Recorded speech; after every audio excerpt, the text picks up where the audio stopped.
अर्थसंकल्पीय अधिवेशनाचा आज शेवटचा दिवस असून मात्र अद्याप विरोधी पक्षनेता ठरलेला नाहीये।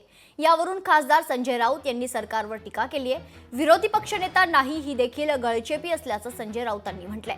तर अनेक भ्रष्टाचाराचे विषय उघडकीस यायला लागले आहेत। विरोधी पक्षनेता केल्यास हे प्रश्न ऐरणीवर येतील अशी खरं तर सरकारला भीती आहे असं ज्येष्ठ नेते एकनाथ खडसेंनी म्हटलंय।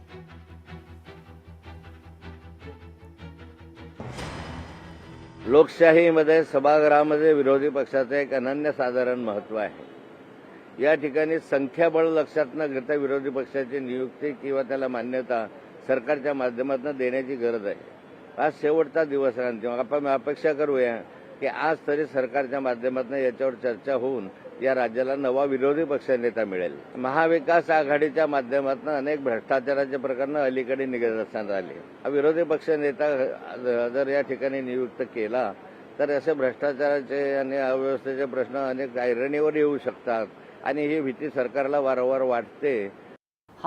ही सुद्धा स्वातंत्र्याची गळचेपीच आहे। महाराष्ट्रामध्ये विधानसभेत विरोधी पक्षनेता नाही ही स्वातंत्र्याची एक प्रकारे गळचेपी आहे ना।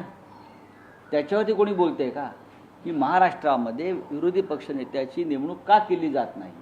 हे जर आपण सांगितलं असतं तर बरं झालं। लोकशाही मराठी ऐका, पहा, जागरूक रहा।